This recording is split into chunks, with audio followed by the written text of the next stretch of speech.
ॐ अग्निमीळे प्रोहितं यजस्य देवमृत्वजं होतारं रत्नधातमम्। सज्जनों, YouTube channel Yashveer महाराज में मैं स्वामी यशवीर महाराज आप सभी का स्वागत करता हूं। सज्जनों, आज आप लोग समाचार पत्रों के माध्यम से और टेलीविजन पर पाकिस्तान की खस्ता हालत को देख रहे हैं। वहां पाकिस्तान भुखमरी के कगार पर पहुंच चुका है और आटे के लिए भी महामारी हो रही है, छीना झपटी हो रही है और यहां तक पाकिस्तान की फौज राशन लेकर के जा रही है तो पाकिस्तान की जनता ने उन ट्रकों को भी लूट लिया, लूट करके भाग गए। आप लोग इसी बात से अंदाज लगा सकते हैं कि वहां पाकिस्तान के अंदर कैसी स्थिति हो गई है। वहां की मीडिया भी पाकिस्तान के शासकों के खिलाफ बोल रही है और वहां की जनता भी अपने शासकों के खिलाफ खुलकर के बोल रही है और मीडिया को संबोधित करते हुए पाकिस्तान के लोग भारत के लोगों की प्रशंसा भी कर रहे हैं। यहां के शासकों की जो वर्तमान में है इनकी प्रशंसा कर रहे हैं। लेकिन आप लोगों ने विचार किया होगा और आप ही लोगों ने, चाहे वो पाकिस्तान के लोग भी, वे भी इस बात पर चिंतन करते होंगे कि ये इस प्रकार से पाकिस्तान बर्बादी के कगार पर कैसे पहुंच गया। ये बड़ा ही सोचनीय विषय है और लंका की तरह इसकी भी दुर्गति हो रही है। लेकिन बर्बादी के कगार पर पहुंचने के लिए कोई और दोषी नहीं है, केवल पाकिस्तान के शासक और वहां की जनता दोषी है। आप लोगों ने शायद चिंता नहीं किया होगा, इस पाकिस्तान का निर्माण केवल हिंदुओं की लाशों के ऊपर हुआ है। करोड़ों हिंदुओं का कत्लेआम हुआ है पाकिस्तान निर्माण में। और पाकिस्तान बनने के बाद भी जब सत्ता उन लोगों के हाथों में आई तो जो वहां पर हिंदू बचे हुए थे उनका या तो धर्मांतरण कर दिया या उनका कत्ल कर दिया गया।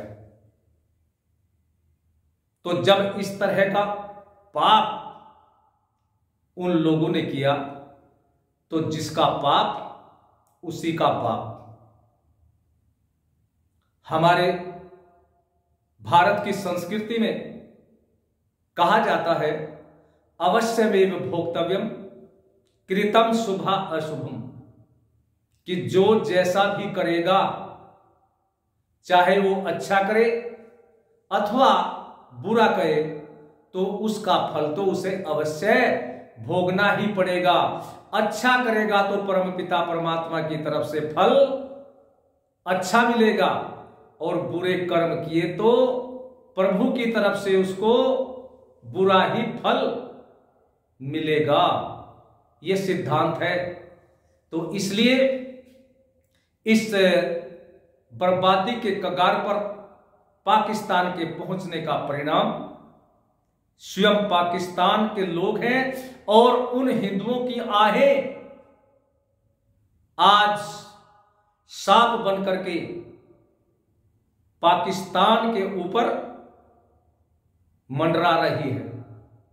यदि वे लोग हिंदुओं का कत्लेआम न करते तो आज मुझे आशा है कि शायद पाकिस्तान बर्बादी के कगार पर न होता और देश की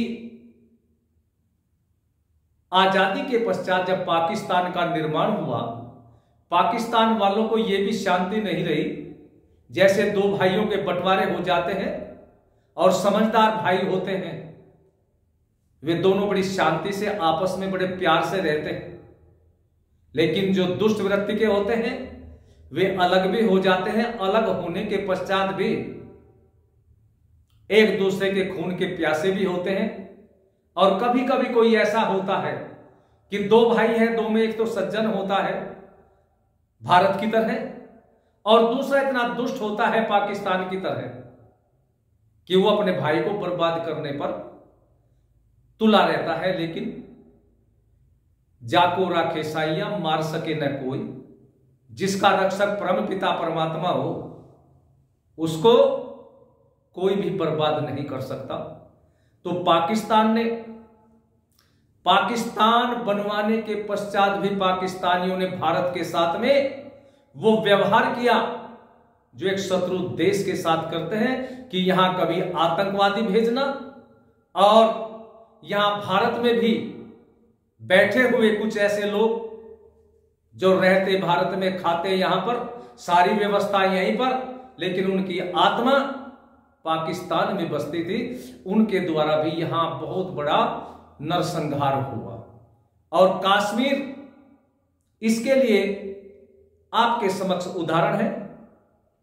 सन 47 के बाद में वहां के शासकों ने और वहां की जनता ने कश्मीर के अंदर हिंदुओं पर जो अत्याचार किए, जो संहार किए, आज कश्मीर खाली हो गया हिंदुओं से।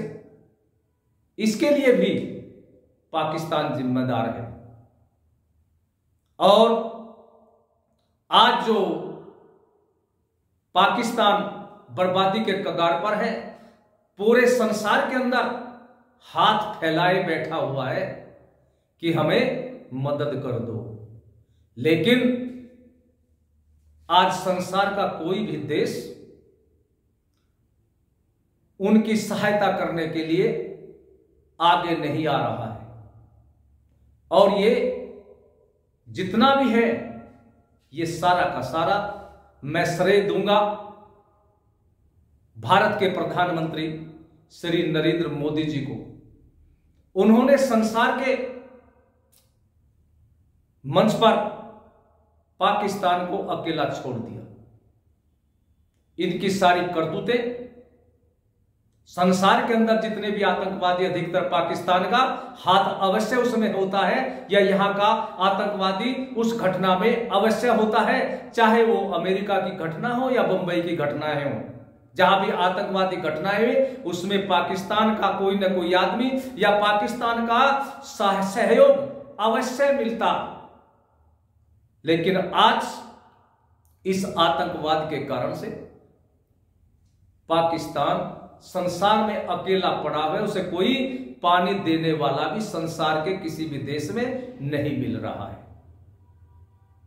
लेकिन मैं एक बात और बता दूं आप लोगों को, यदि आज भारत के अंदर भाजपा की सरकार न होती और न मोदी जी प्रधानमंत्री न होते, तो ये विपक्ष के जो लोग बैठे हैं, यदि सरकार इनकी कांग्रेस की होती तो आज बिना मांगे पाकिस्तान को पैसे का भी सहयोग मिलता, कपड़ों का भी सहयोग मिलता, राशन का भी सहयोग मिलता बिना मांगे। और वो कहते कि हमें नहीं चाहिए तब भी देते। और यदि ऐसा होता कि सहयोग ले लेंगे, लेकिन सहयोग देने के लिए वहां का कोई भी आदमी पाकिस्तान नहीं आएगा। उसे विश्वास नहीं होता कि भारत के लोगों को हम अपने यहां आने भी दें। पहले हुआ ऐसा ही, लेकिन आज देखो मोदी जी बिल्कुल निडर होकर के बैठे हैं और वहां कोई योगदान नहीं पहुंच रहा, बल्कि वहां की जनता भारत की तरफ आशा भरी दृष्टि से देख रही है कि हमें सहायता करो, लेकिन कोई सहायता नहीं मिल रही। और ये जो फिल्मिस्तान वाले बैठे हैं ना, ये पाकिस्तान समर्थक जिनको खान कहते हैं, ये सारे अपना योगदान देने के लिए पहुंच जाते और भारी धन पाकिस्तान पहुंच जाते। और भारत में अगर यदि ऐसी कोई आपदा आती है, ये जो खान प्लाटून बैठी है बंबई में फिल्मिस्तान वालों की, इनका एक पैसा भी आप लोगों ने देखा होगा, भारत में यदि कोई ऐसी घटनाएं हो जाती, एक पैसा भी नहीं देते लोग, लेकिन ये सारा पूरा धन लुटा देते। लेकिन ये सब मोदी जी की कृपा है। और मैं उन लोगों से कहना चाहूंगा कि जो अब भी इतना होने पर, इतना लुट करके, इतने अपने हिंदू भाइयों का कत्लेआम करके, अब भी भावना उनकी पाकिस्तान की तरफ हो, तो फिर उनको भी कोई नहीं बचा पाएगा। इसलिए अपने अंदर हिंदुत्व की भावना रखिए, राष्ट्र की भावना रखिए। और ये भारत हिंदू राष्ट्र है, हिंदू राष्ट्र था और आगे भी हिंदू राष्ट्र ही बना रहेगा। बस इसमें, इस भारत को आपकी आवश्यकता है, आपके तन मन धन की आवश्यकता है, आपके संघर्ष की, आपकी भावना की, भारतीय संस्कृति की रक्षा करने की विचारधारा आपके अंदर रहे। यही आपका ये भारत, ये आर्यव्रत इच्छा रखता है आप लोगों से। ये थोड़ी सी बातें मैंने आपके समक्ष रखी।